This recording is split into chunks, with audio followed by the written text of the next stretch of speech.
Hello, everyone. Hello, hello. Come on, let's join this live. We're gonna start talking. You have a special guest in this building today. Owner operators, entrepreneur, truckers. Get your notebooks ready. I have some serious questions here. We have a special guest from C.H Robinson. If you guys don't know, C.H Robinson is one of the largest brokers in North America, doing over 15 billion in annual sales. So we have one of the senior sales executives gonna be with us, Brian Hagan. Gonna pretty much welcome him to the show. And you guys, please be ready, man. Have your questions, have your notes, and let's get down to it, man. Let's take care of business. Let's start trucking.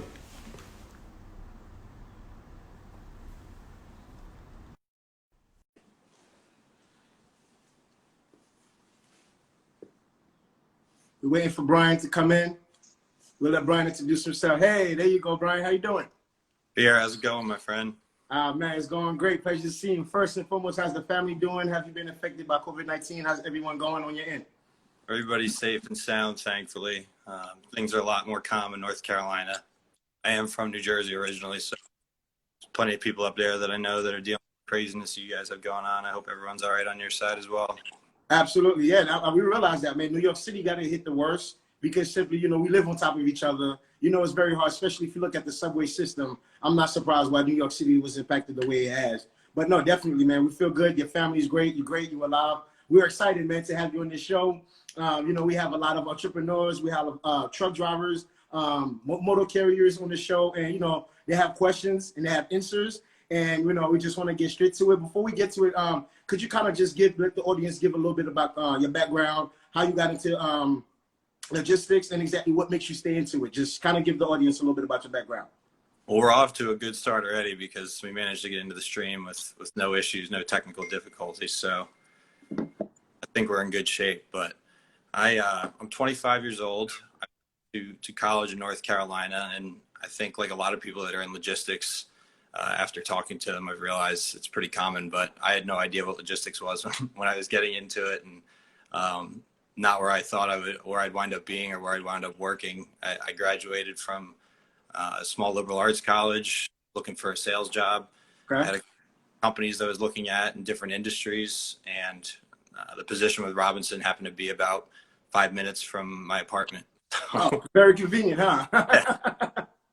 So I took it, and I'm very glad that I did. I've been very fortunate in my career. I've dealt with a lot of different companies and a lot of different industries, and different modes, different solutions, and every day's different, which is why I think I love it the most. So, but I realized once I got into it, once I was doing this a little while, that on top of wanting to sell and be in a sales position, that logistics and supply chain is just kind of how my brain operated. I've always figured out how to connect the dots on things. I've always had a very planning mindset. So just kind of made sense for me. Right, great for sharing that. Thank you for sharing that with the audience. This is always something very interesting that we find is people kind of, find one interest in trucking and they find the first job. And once they find that first job in trucking, they end up falling in love with it. And it's not to say that trucking is the best industry to get in, right? It is one of the most brutal, the most hardest industry The to best get industry. in. But the people that get into it, I don't know how somehow, some way we end up growing a passion and end up loving for it. Now, do you think that is coming from because we're looking at it from a lens where we can say, okay, since we builders and we want to build more efficient system, do you think that we go into it and we see so many efficiencies in it, and then this is why we just get hooked into it because we feel like we can solve so many problems in logistics? Is that the same thing that happened to you? Yeah, I think, well, it's interesting too. I didn't know until after I got started that some of my family members that, I grew up with, very close with, it wound up even being their first sales job years and years ago when truckload freight was sold by the hundredweight. So, if you moved a truckload of bricks, you made more money than if you moved a truckload of pillows. Yep. And I even grew up in a truck, as a matter of fact, from being on the road with my folks when my stepdad was driving. He wasn't an owner operator, but he drove for a very small, actually construction company that just happened to have a couple trucks, and they would do grocery runs all up and down the East Coast when I grew up in New Jersey. So I was even in a truck. It was kind of full circle. I had no logistics in my life while I was growing up, but in the beginning, pretty small. I spent a lot of time in a sleeper going all over the East Coast. But yeah, to your point, to connect the dots and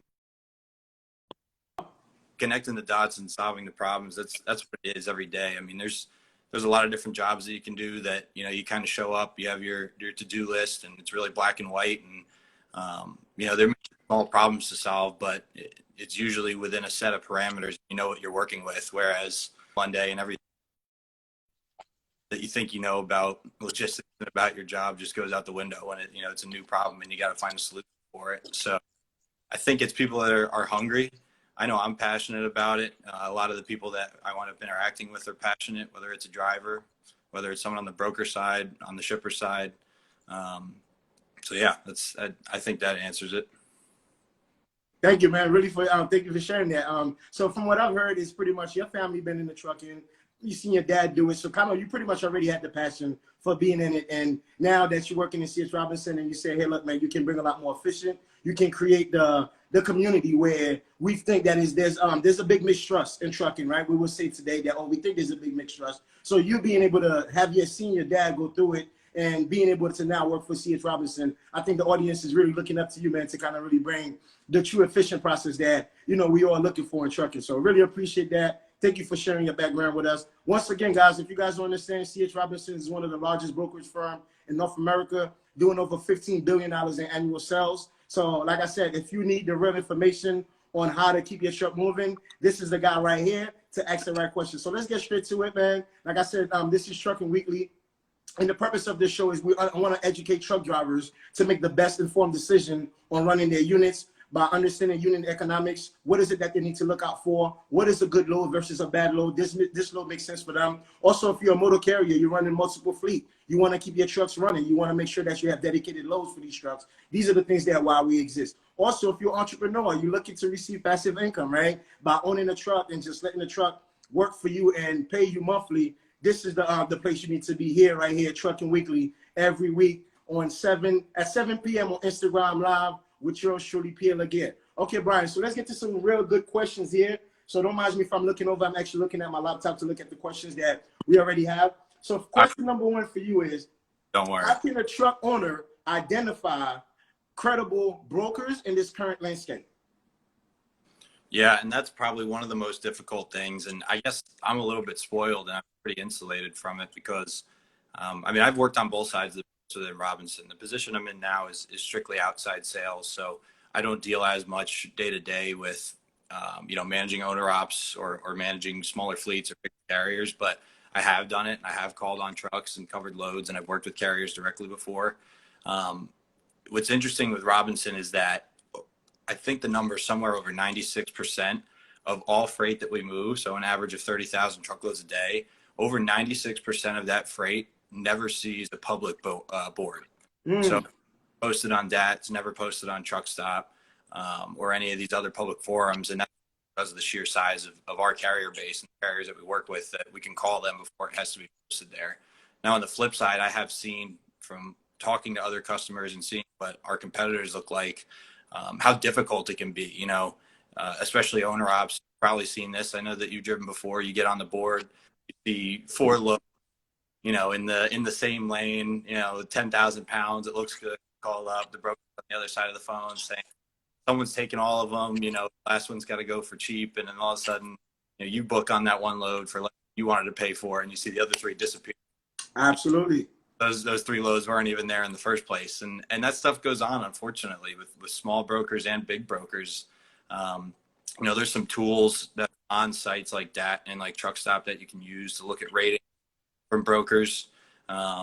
But I think ultimately what it takes, especially as an owner op, not a fleet manager or a bigger carrier, you have to arm yourself with that knowledge of what a good load and a bad load is. And sometimes it'll take a little bit of trial and error where you work with a carrier rep from a big 3PL, whether it's a Robinson or somewhere else. And you could tell if they're giving you a good deal or not after a while. If you're paying attention to the numbers and you're paying attention to the information you're getting given, if you get a load every week and every week something changes about it, where the appointment changed or, winds up being heavier than it was supposed to be, more often than not, it's probably not because the customer is changing it every time, Absolutely. Something here and there happens with a broker. That's just the world we live in. Stuff changes all the time. But if you see a pattern where, you're sold one thing and then by the time it's ready to pick up the load, it's not, it's probably time to look for another one. And so there's probably, I don't know. I don't know of any websites that are out there that kind of rate different reps with brokers and different experiences. I'm sure there are. But unfortunately, I think it is one of those kind of trial and error things. It's just, what makes the most sense for your business, and you don't have to fit into a box. I think that's important too. There's a right load for the right truck, no matter what broker it's coming from or no matter what shipper it's coming from. So Absolutely. it may be a difficult business decision, but if you can look at, hey, can I get dedicated on this, make 5 cents a mile less than I'd like to if I'm playing the market, but I know I can get it every week. Should I probably do that instead of trying to get online every month and see what's out there? So that would probably be my advice, not being on this side of the fence, because there's a lot of carriers that they don't even have to shop for loads, that work with us. Carriers that have been running the same load for 7 years. Mm-hmm. And when they get to that delivery, they jump on Truck Stop, or they jump on that just to find something home. And even if it's just covering fuel, they're still so. Great, man. Great. You shared a lot of key points in here. I just want to go back and stress on one thing that you said. You said that C.H Robinson move about what, 30,000 loads per month, per day? Per day, truckloads. Per day in truckload. And you say 90% of these loads doesn't even make it to the load board. So that means the loads that we see on the load board is 10% of that load.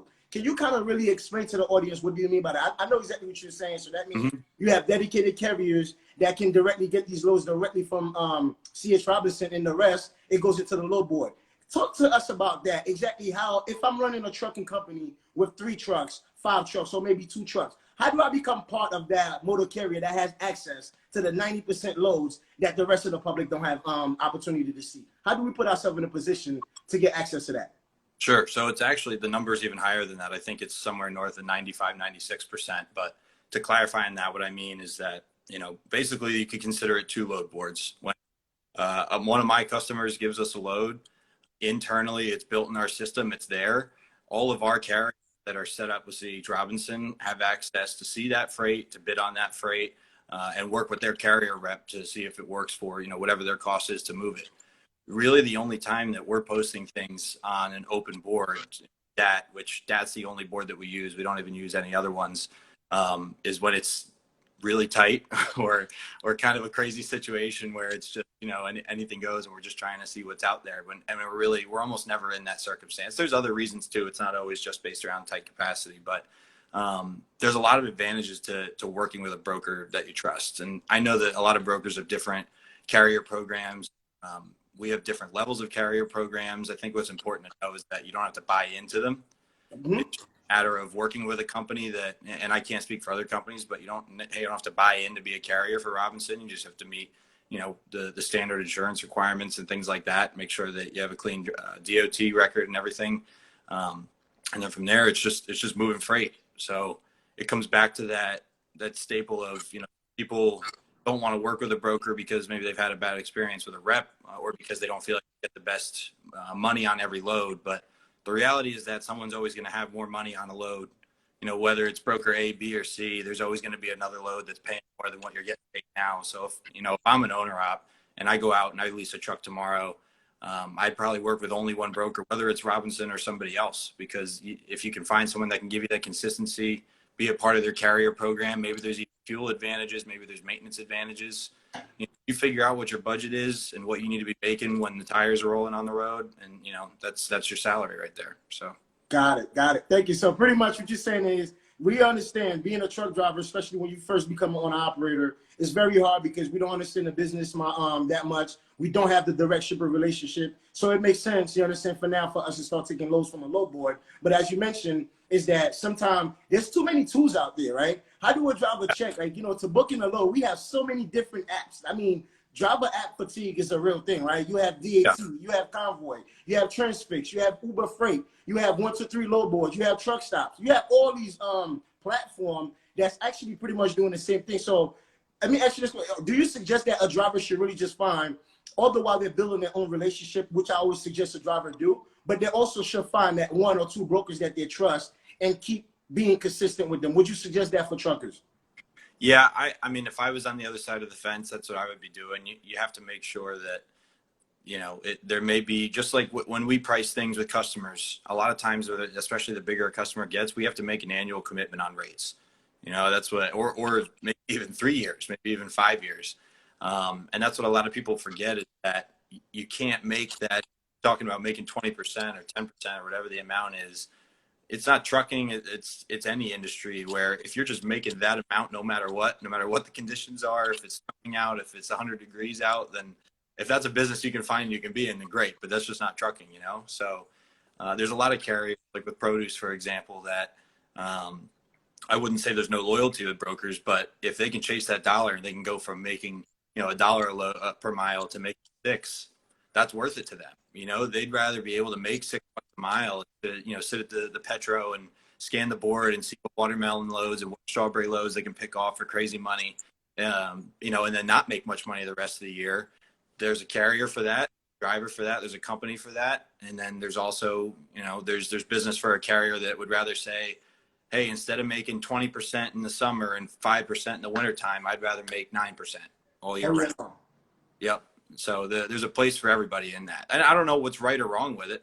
If produce carriers have been doing it for 50 years, then if they have it figured out and that's what works for their business, or if they have other dedicated business to support when the season slows down, then yeah, I mean, that works for you. But obviously the average owner op, it's a little bit tough to just go line up at the farm and hope you get a load that day, you know, just for it to pay decent on the mileage. You got to look for that more consistent business and narrow down the broker relationship. You said that's what I would be doing if I was in that position. Man, great, man, definitely. Hey, you guys, I hope y'all paying attention, man. There's a lot of jewels here that Brian is sharing with us. If you own a truck, learn how to build those relationships. Like me, myself, as being a driver myself, I've worked with the brokers. I understand how they operate. And sometimes, you know, we all truckers can say, hey, look, the brokers aren't being fair. This is not being fair to us. But one thing I would say to truckers, man, we need to start putting our thinking cap on and really treat ourselves like a real business. Like Brian said, be flexible, right? You understand, sometimes, you know, you may not win on every load that you're making, but, you know, you may not make the money ongoing, but at least you can make something on the back haul. And this is how you have to be able to build relationship, whether it's a shipper or it's a broker. But I will always encourage drivers also to keep their thinking hat on to see how they build those relationships, because trucking is a relationship business. And the more you can build that relationship, the more you can build a sustainable company. So that's great. Let's get to the second question here, Ryan. If you don't mind, I think this is great right here. You're sharing a lot of gems here. Just give me 1 second. Okay, second question is, I think we kind of talk about that, but is what should truck owners do to fully maximize their trucks, right? I know you kind of went over it as far as, like, you know, making sure that they build that relationship. But let's say if I was just one driver and I own a truck and I'm calling different brokers every day to find loads. I don't know how to get direct shipper contact. I don't know how to build that relationship. How do I put myself in a position as a one truck owner to be fully maximizing my truck days in and days out? And that's why brokers of the world exist, right? Because even if, you know, you get a load from Robinson, you go pick up from Coca-Cola and you say, hey, I get paid X for this. I'm sure Coca-Cola would rather pay me X for it than whatever Robinson's making. Coca-Cola won't work with you. You know, there's always going to be that place for the brokerage model and for the 3PL model, because a big complex shipper can't work with 1,000 owner ops. Likewise, an owner op probably can't sign the contract for the liabilities and for the things that a big shipper like that would. So that's why the middleman exists and why it's important. I think in terms of maximizing the, and your question is, if I'm, and everything you're asking, I'm kind of putting myself in the position of what would I do tomorrow if I truck and wanted to be an owner op. It would just come with a plan, right? I think about investing. If you think about equity investing, what are your parameters? What are you willing to lose, want to win, right? Absolutely. Do I have to be home? What's a non-negotiable for me? What family birthday can I not miss? Do I care about working over the weekend? What holidays can I not miss, right? And then if you know all of that and you get into it, maybe even you play the game for a couple weeks where you see whatever loads you can get and do the math. I mean, you can look at the miles. You can know exactly what you're making per mile. You know what your insurance is going to cost. You know the average going to cost. You can go look at the public information from you know, the EPA. I forget who posts it every week with the diesel prices, but you can figure out what your costs are, with the exception of obviously getting a flat tire, things like that, the things that are on. You can keep your costs pretty calculated, right? So if you know what you're getting paid by a broker or by a shipper every week, you know where you need to be. And then it just comes back to that, you know, what do I want to be? What type of carrier do I want to be? Do I want to gamble every week? Do I want to see if I can get that load that somebody dropped the ball on and I'm sitting empty at 5 o'clock where they're going to pay me double on the rate per mile? Or do I want to get more consistent business? I'm going to get week over week. But that's what I would be looking at is, you know, how many miles do I need to be driving in a week to be able to meet my costs, and then how much money do I want to make, and how many dollars per mile I need on top of that set of non-negotiables. Days I need to be, you know, and then what's a bonus past those non-negotiables? Hey, I'm going to work this weekend. I wouldn't count that as part of the budget. You know, if you say I need to be home on weekend and you have one weekend where you drive and you make money, that shouldn't even be part of the budget. Consider bonus money. Absolutely, man. Look, you know what you just said is really spot on, and we educate that on, you know, in our show all the time. We teach drivers how important it is for them to truly understand their unit economics, understand exactly down to a T. What is the cost associated with me running this unit, right? How much is going to cost me in toll? How much is going to cost me in fuel? How much is going to cost me in physical labor myself as the driver or owner of the truck? After I do all of that, how much do I want to pay myself? And I don't think as long as drivers don't understand these numbers, they're always going to find themselves in a situation where they're constantly spinning their wheels and not making no money. That's because they don't have a clear goal, an idea of what is it that they're truly worth and what it is that they're truly willing to work for. I think they're just seeing numbers and they're just seeing a certain rate on it. It just look good and just kind of accept the load on the load board. But as they start running the load, they realize, oh my God, I had to pay $300 in fuel. I had to pay another $200 in toll. Or the load was going to the Midwest. There's a lot of hills. I'm burning more fuel than I expected. So I definitely appreciate you bringing that on, because that is key. And that is a definitely important part that I educate to drivers is understand your unit economics, understand your truck, understand your business. It's your job. It's your business. The brokers is not going to do it for you. The shippers are not going to do it for you. The motor carrier partners you're working with is not going to do it for you. It is your duty to truly understand how to run your business and be very efficient at it. And the best way to do that is to get the best information that you get your hands on. So as you as an entrepreneur in any business in trucking, you should learn how to become an information junkie. That's how I did it myself. I became an information junkie. I assume a lot of information because I realized the more information you have, the better position you can be to make a better decision. So guys, information is key in any business, but especially in trucking. You need to do your research. You need to truly understand your unit economics to know exactly what type of business you're running, so you know if you're profitable or do you just spending your wheels. Thank you for pointing that one out, Ryan. Really, really great, man. Let's get to the third question. You got to know. Third question is interesting. I'm sorry, go ahead. I was going to say, you got to know what kind of driver you want to be too, whether you want to be an owner op where, you know, you can make more money, or do you want to be an owner op where you can drive for a fleet like Dart or a Hunt, you know, all the big carriers have programs like now where if you carry your own entity and your own insurance, they'll guarantee you a rate per mile. So do you want that guaranteed money, or do you want to chase the bigger bucks? And if you're going to chase the bigger bucks, then like you said, you got to have a plan. The unit economics matter a lot more when you're the one making the decision for it. Absolutely. And one thing too, what I've realized is that it's not only that these drivers want the economic, you know, stability as well, but also they want that same flexibility. And this is one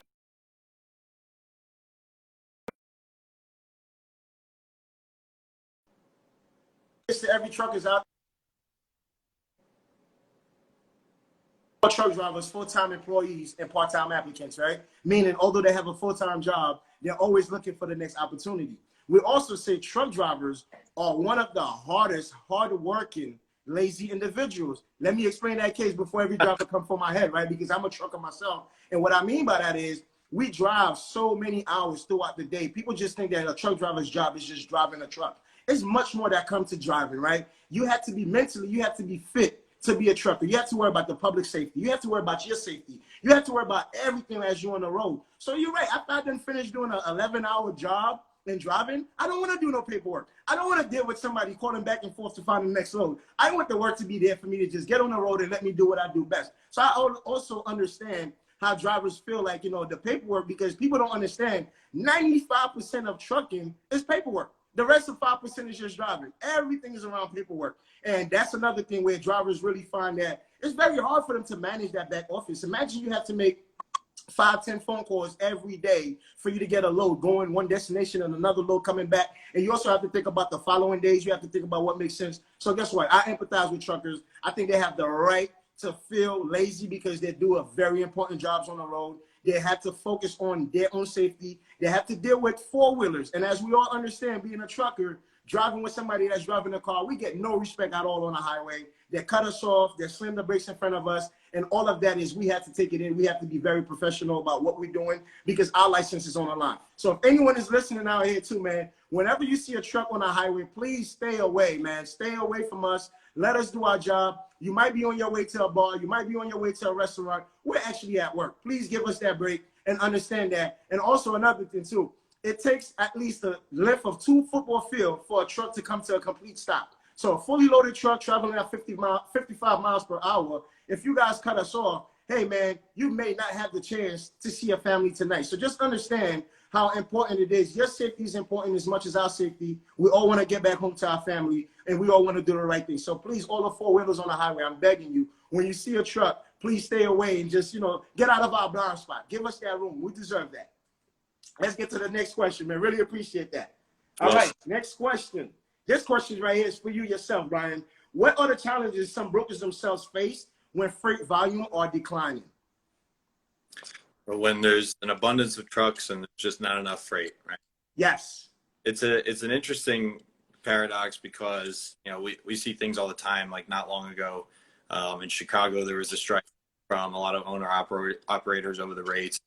And just recently in DC, there was a big strike around, fair rates from brokers.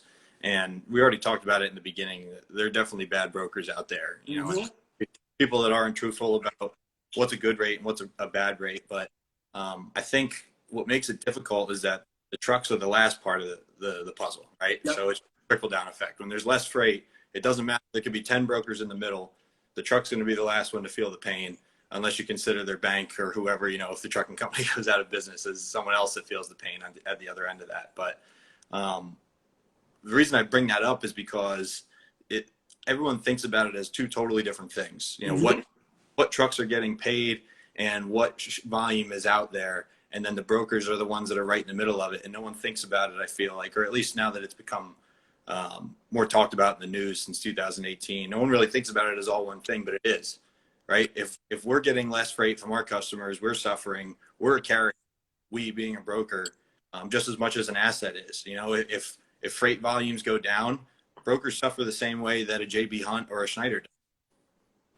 If you're a huge carrier and you're working directly with a Walmart or one of the big, servicing one of the retailers, if they have less shoes to move or less shirts and hats and clothes, whatever, you're going to get just as much of a decrease in freight as a broker would.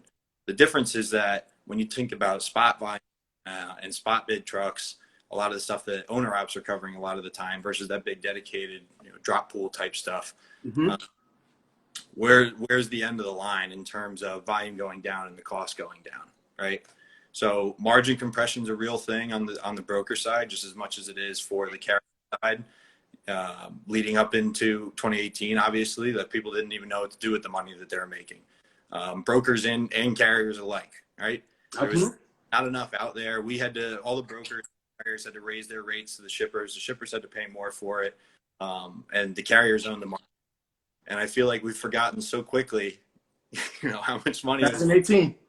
Right, all the owner ops, all the carriers, all the assets, all the brokers forgot so quickly how much money we were making that now that it's the other way and the shippers have control of the market again.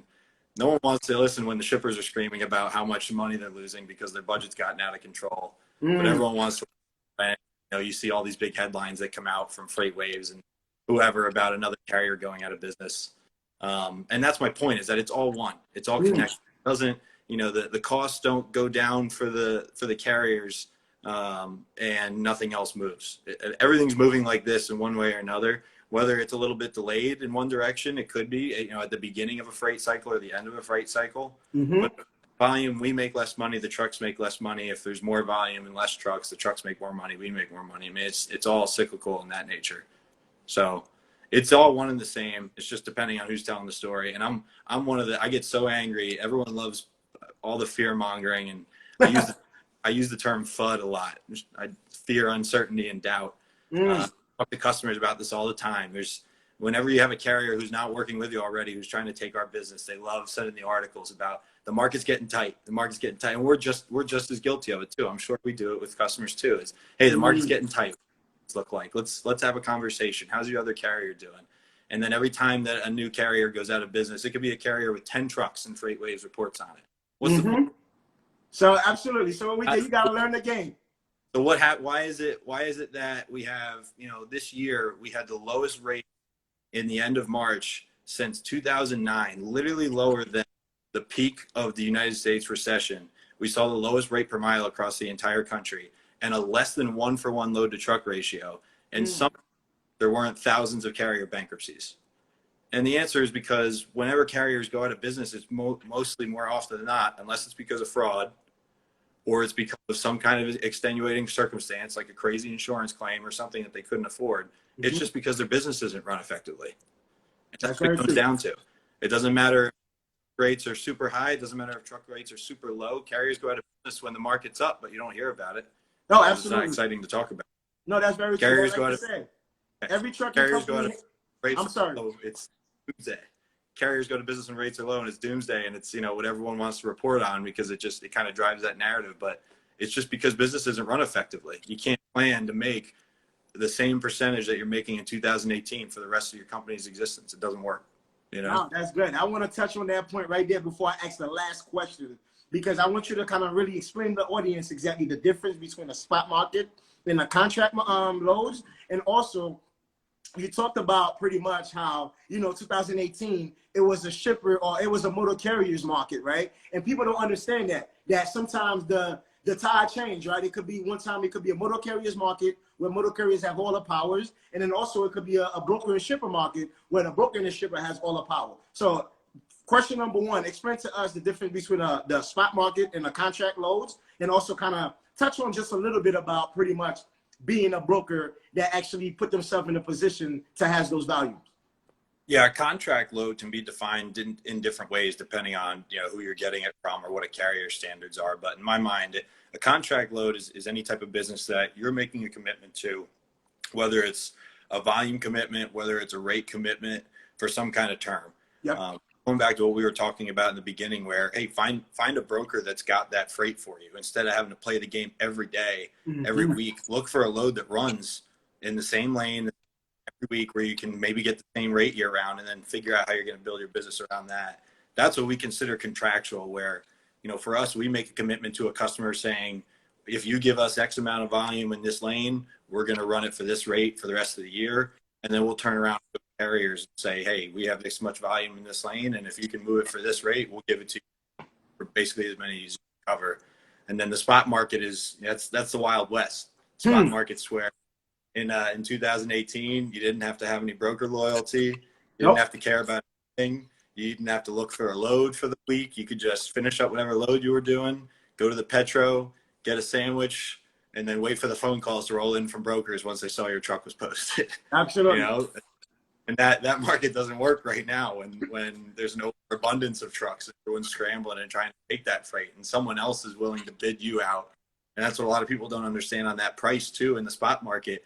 The ones that are driving the cost down more often than not are not the shippers and not the brokers. It's the carriers themselves, right? So when you see people protesting saying, hey, unfair rates from the brokers, unfair rates from the shippers, I'm not saying that never happens, but the point is, when we're a company that's not a nonprofit, we have a responsibility to our shareholders and to our company to make sure that we're buying appropriately. If we have a load where 10 carriers call and 9 of them give us one rate and the 10th one is desperate for the load and gives us one cheaper, it's our responsibility to take that cheaper rate. We're supposed to buy customers. We're supposed to make sure that we're cutting our costs as much as we can. So if we're not driving that down, a lot of times it's the carriers themselves that are that are driving that number down and pushing the race to the bottom. And then eventually we all wind up in the race at the same time. But it's all, like I said, it moves in the same direction. It's all one. It's not, you can't look at it as carriers, shippers.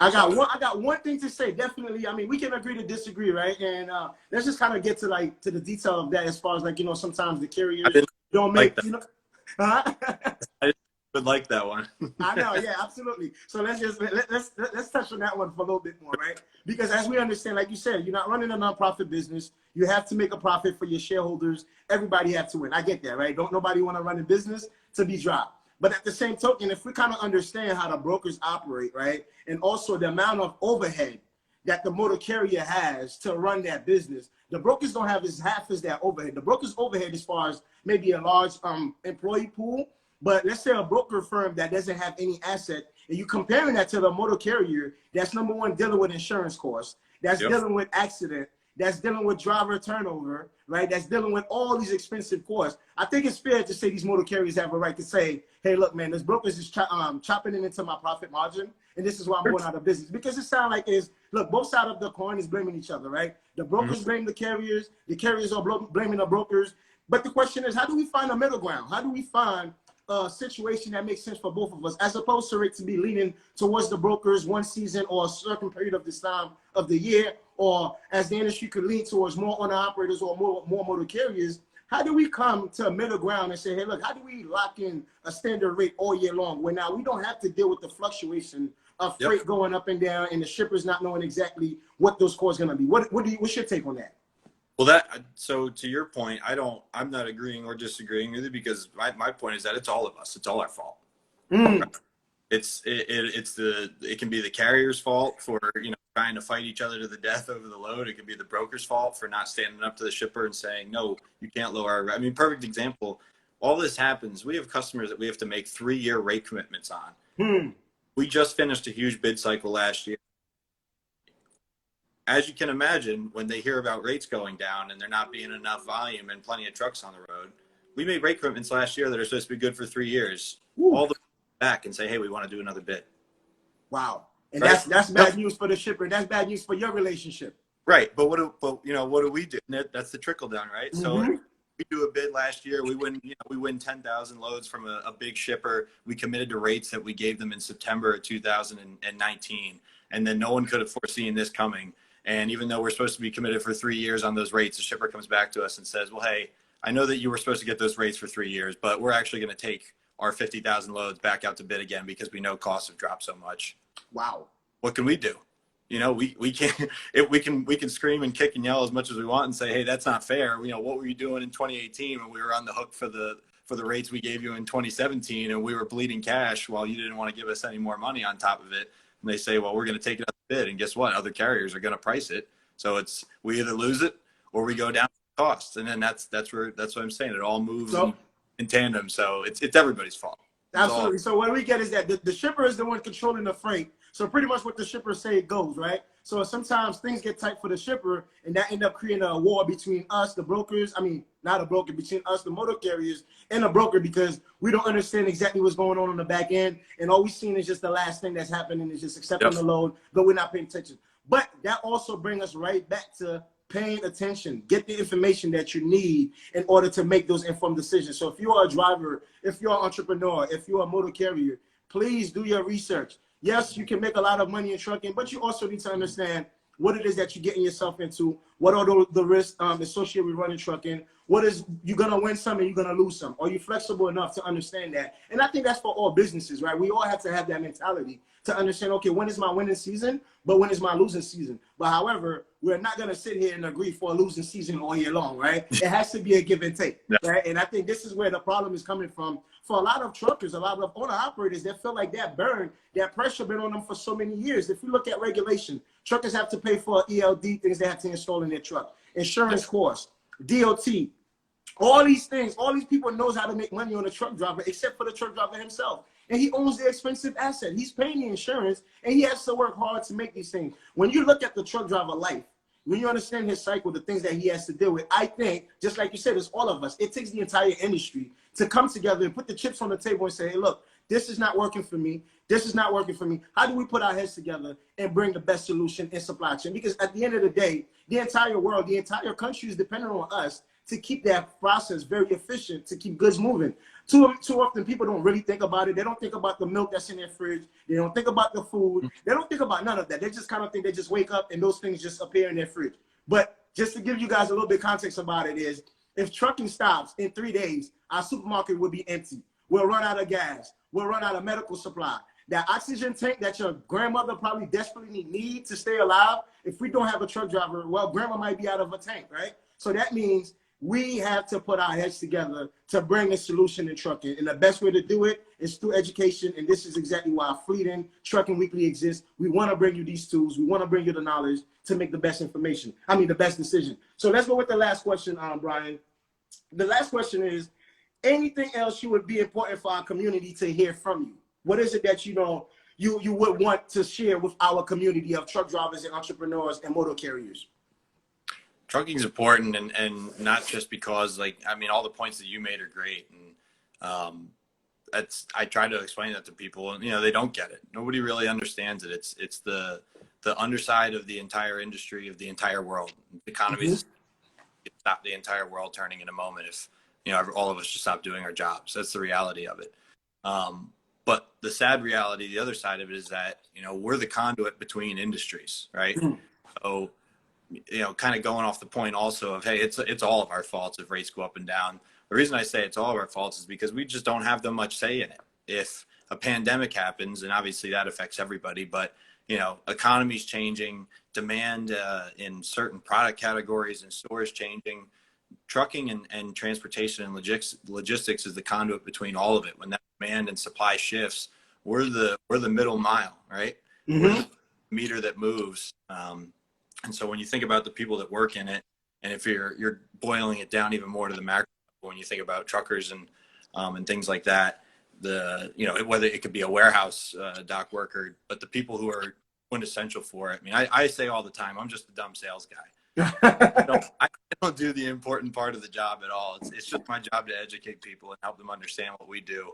And I like to think I do a good job of it, but understanding what goes on to that and all those different touch points and all the macro parts of it, you just decide what part of that you want to be, because I couldn't do a truck driver's job. I'd be the first one to raise my hand and say that. Thank you. Thank you for saying that. It's the hardest job in the world, and it doesn't get enough credit. It's sad that it used to be the truck drivers, and obviously it was mostly male dominated, and that's different now. But truck drivers were the gentlemen of the road, and that's what people considered it as. And now it's a little bit of a less favorable job opportunity. People would rather go to construction or something that can keep you closer to home. And I look at the different factors, and statistics around it all the time when I'm trying to look at these supply chain studies. So in terms of running your business well, that I think that's the important. It's a question for yourself: is what part of that business unit do I want to be? You made a lot of really good points. You talked about a lot of different points about the unit, the economies of an individual unit. You could decide you want to be a driver. You could decide you want to be a dispatcher. Yep.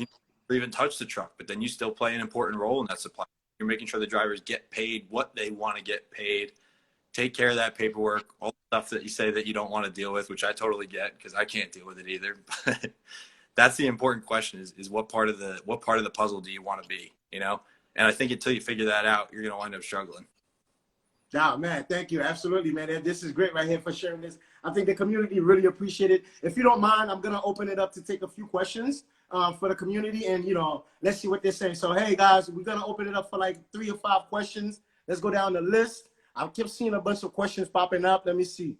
Hold 1 second. All right, we got Rosie in here. Okay, I can't really see my lighters is in here. Okay, she said, where and how does the shippers who claim decrease in cost or rates? Please list exactly what, besides fuel, tire, labor rates, and please explain how fixed costs are lowered. In terms of, paying a truck $1,000 this week. Yes. Yeah, I mean, that just comes back to the supply and demand imbalance, and that being out of all of our control. If a shipper goes from selling 1 million units of a widget per month, and all of a sudden, I don't know, say they make toys and they find out that the toys are blowing up and hurting people or something, and they go from selling 1 million units a month to 100,000, that freight goes away, right? So all they have, then the transportation people that work for that company are under the gun from the CFO and the salespeople in that company saying, hey, we're hemorrhaging cash. We got to cut the freight budget. I know we were paying $1,000 a lane for that thing every time, but you got to figure out how to make it 15 because we're just not selling enough of these widgets. And then it goes down. So that's why I really push the point of it's not the carrier's fault. It's not the shipper's fault. It's not the broker's fault. It winds up being someone's fault if you boil it down to it. But that's why it makes it difficult to be that carrier and be that driver because, like Rosie made in her point, your costs don't change if something happens with those widgets and all of a sudden that volume goes away. Exactly. And that's the part where we're talking about is like, hey, look, you own the asset. you got this overhead, and it's like now you have to deal with the other market fighting with each other, fluctuating prices up and down, but you still have a fixed cost. Great question right here, Rosie. Really appreciate that. I hope that answers your question. Let's go to the next question real quick. Who else we have? Okay, okay, someone said, is it a good time now to start an owner-operator business? What's your take on that? And what is your, because that was my last question I was going to leave you with, on what you see in the trend of the industry, how things is really picking up little by little, and where do you see the opportunities at? Do you see them 3 months from now, 6 months from now, or a year from now? But go ahead and answer that question now. Is it a good time now to start an owner-operator business? Now, I'm not sure what he means by starting an owner-operator business. He's probably a driver thinking about becoming an owner-operator. I'm assuming that's what he's asking. You know, that's tough just because, so I do a lot of research on truck order volumes, as, you know, orders of trucks from Volvo, from Mack, from Peterbilt. Look at those trends. I look at the trends of insurance costs, trends of fuel. I think that insurance costs will be single-handedly the biggest deterrent for new businesses to enter the trucking market as we continue to grow and evolve. So if you think about it, you know, you're a big carrier, the insurance premiums are what they are. You have those costs figured out. It's a lot tougher for, you know, a high school driver who's never had a license before to go and get the best insurance possible with no driving record, right? If you have 5-10 years of a clean driving record, no accidents, you could probably go online and, you know, use one of the broker websites that shows all the auto insurance companies and get way cheaper insurance than you could if you're 16 because you're a liability. That's true. You could be the best driver in the world. You could have grown up driving on a farm. You know everything about driving. But the reality is that you're still a new driver. You're a liability. So how are you going to get this cost down? And the insurance premiums are just going up and getting worse. So that's something I pay attention to a lot. In terms of the question of would I start one right now, that's really tough. And I've actually thought about it a lot. I even looked at starting a dispatching company with my family, parents, just because they have so much experience with it. My mom has accounting experience. I have the broker experience, and combined, I feel like it could be really fruitful. And also a company that would look out for the carriers. But it's tough because, you know, same thing. What's your risk exposure? Are owner ops going to look for a dispatcher that they want to pay 5 or 7 or 10% of their rate cons to when they're not getting paid enough in the first place? Probably a good thing I didn't start that company last year. We may not have any carriers right now. You know what I mean? No. It would really depend on, I know there are programs out there where you can be a part of a lead pool. Here, I'll put it this way. If I had to go out tomorrow and buy a truck, I would not buy a used one. Right? Say that again.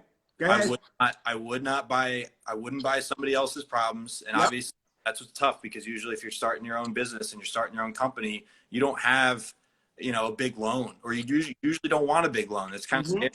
Want to go to the bank and get a 10% interest loan for 50 grand to go out and then start a company and then hope that you can pay it back. So it's usually your own money. And then that's when you start to make wrong decisions, where it's like, well, hey, this truck's $1 million, but this one's 500,000. But the 500,000 one's probably going to cost you another $1 million. Yes, exactly. You know, great point. If I was starting my own as an owner op, I would not buy a used truck. I would make the investment in a new truck. Yeah. I would figure out on the front end I would figure out all my insurance premiums and what all those costs would be. I would figure out if I could be involved with a broker that has a good carrier program, like a fuel program and a maintenance program, or if I could get bought into one. And that's what it would be. And then it's just a numbers game, right? You could play it a little bit. You could get on. That could be part of fleeting as well, because we do that, right? We allow truckers to become entrepreneurs and own their own truck and be part of a network as well, where they can have access to all of that. So definitely, but I'm glad that you touched on that. Like, I really encourage drivers to not buy these $35,000, $40,000 trucks. We seeing them and we thinking like, hey, look, let me be cheap with myself now and buy a cheap truck. Listen, man, you keep being cheap with yourself, you're gonna cut yourself short. Because that truck is going to last you 3 to 6 months, and next thing you know, it crank out on you, and then you're going to regret this is the worst investment decision that you've made. So I've always stressed the fact that if you cannot afford a brand new one, at least get a truck directly from a dealer that's coming from a bigger company that had it as a lease. At least you get a pre-owned truck, right? If you cannot afford the brand new one. But that is some key point that you just said here, is like, definitely, and that's the reason why we exist. That's the reason why we want to be that community for truckers, that they come in, create that one central hubs where they can get the best insurance, where they can get the best fuel packages, when they can get their factoring their payments pretty much at no cost. That's the reason why fleeting exists. So you really hit it on spot on. But if you do get that truck, Brian, definitely reach out to us. We'll put it to work for you. Yeah, man. I'll be honest. I had you and I got connected inadvertently. I don't know, probably a year ago, and it wasn't even because I knew you. It was because I saw something about fleeting online, and I thought it was really interesting because, and I saw a comment about, hey, let's find a way to cut out the middleman. I don't necessarily think your app is doing that. You know, No. When we think about Uber Freight and we think about the technology-enabled platforms, there's such a flash in the pan and they won't last, man. I get frustrated with how much time I have to spend talking to people about it and educating them, because the reality is that there's still people. There's still you and me. There's always going to be a human aspect of what we do. You cannot have a computer figure out what to do with the truck when it breaks down on the side of the road, when an appointment changes on a load, when they get loaded with the wrong thing, when they crash into another truck. You can't. You have to have it. What we do is a people business. It's never going to be an automated business. So the question is, how do you make sure that you're a fair and equitable middleman and not scalping people, you know, the shipper or the carrier side, right? And so that's what I think what you have going on is really interesting, because you're doing what the industry's doing, right? You match up supply with demand. That's it. You're Absolutely. doing it a different way. Instead of trying to reinvent the wheel and saying, hey, we don't need these other people involved. It's, hey, how do we coexist, right? And that's exactly what it's doing. I think it's really neat. So. No, absolutely. Like I said, when you look at the entire problem, the problem that trucking companies are having as far as retaining drivers, the problem that truck drivers are having themselves, even looking for the flexibility. That's why our approach was, hey, look, man, how do we give these drivers a way where they can live a regular lifestyle, you know, have a social life, being able to spend family time with their loved ones and still make more money and work on the terms that works for them. At the same time, how do we help a motor carrier really kind of ramp up on drivers when they need them? We know that's one of the biggest pain, right? Finding the driver is easy, but retaining that driver is another problem. Like I said earlier, truck drivers are full-time drivers and part-time applicants, right? Because although they have a full-time job, they're always looking for the next opportunity, whether it's a company that has better culture, better pay, or treat them like a human being instead of a robot. So there's several reasons why trucking companies why truck drivers leave trucking companies. So for us, Fleeting, what we wanted to do, or what it is that we're doing, is simply mimicking the driver behavior, right? We know the driver is going to change job in the next 30 to 90 days anyway and go work for another motor carrier. Well, with one platform, now you can pick and choose who you want to work for, when you want to work for them, and when you want to stay home. So that's exactly why we exist. We really appreciate having you here, Brian. You really shared a lot of gems here with the audience. I think we love this. I think we'd definitely love to have you back again, because I think there's a lot more questions that we need to have. This conversation right here is very interesting. I want to get more drivers involved. I'm pretty sure they have some more questions as well. That, you know, too often us drivers don't really have that opportunity to speak with an individual like yourself that's in a brokerage firm, because remember, everything is over the phone. We're not seeing it. We don't have the relationship, or it's just booking the load and accepting it. There's no one that we can really speak to and truly understand what is going on in your world. How are you being affected? And the more we can expose that, hey, look, this problem exists for all of us in trucking, I think the better we'll be equipped to come together and provide a solution that works for all. So that's the reason why we exist again. Once again, thank you again, Brian, for being here. Anyone else have any other question, please feel free to ask, because we're actually getting ready to log off. One last thing, Brian, if there was one positive note, one, one inspiring quote that you would like to leave this audience with, which is something that we just started. I'm sorry to put you on blast. We didn't do that with our first few guests, but I'm going to ask you that. What is an inspiring quote that you would like to leave this audience with, that you think is going to resonate with them as they're thinking about starting their businesses? I don't know if it's the most groundbreaking and inspiring, but you actually tee me up. You can see it right there above my okay, what it says? It says, "It is what it is." It is what it is, man. Hey, that's good enough, guys. It is what it is. We're going to run with that hashtag. It is what it is. Put your thinking hat on. Be an information junkie. Be flexible. Learn how to build a relationship. And I can guarantee you all, we all can build a sustainable, equitable industry where everyone can win. Like Brian said, it takes all of us to do it. Not just the shippers, not just the drivers, not just the motor carriers, not just the brokers. It takes all of us collectively as a group to come together and say, hey, look, this is what's working and this is what's not working. And this is how this process is affecting me as a business. And we need to do something about it. It's just very unfortunate that truckers had to get on the highway to get the attention of the government to say, hey, look, man, obviously something is not right here. We need to fix this. But once again, really appreciate you pointing out the difference between good brokers and bad brokers. And it's glad to hear that, you know, sometimes drivers don't understand that do exist. You do have the bad players and you have the good players. And that's not even in brokers alone. We have that in the motor carriers, and we also have that in the drivers as well. I'm a driver. I empathize with drivers, and I love trucking to death. But I tell you, yes, there are some bad players as well when it comes to the trucker front. And you know what? The reality is we want to either, can we help you become a better driver? Or if that's the case, you need to leave the industry. Don't make it hard for other people that want to be in the industry every day, that's truly passionate about it. So thank you again, everyone. This is yours again, Pierre Laguerre with Trucking Weekly with Brian Hagan from C.H. Robinson. Thank you again, Ryan. Really appreciate all the Jews. Everyone again, see you again next week, Thursday, with another special guest. Thank you. Everybody enjoy your evening. We'll catch up, Ryan. Peace. Take care. Be good. Stay safe. You too.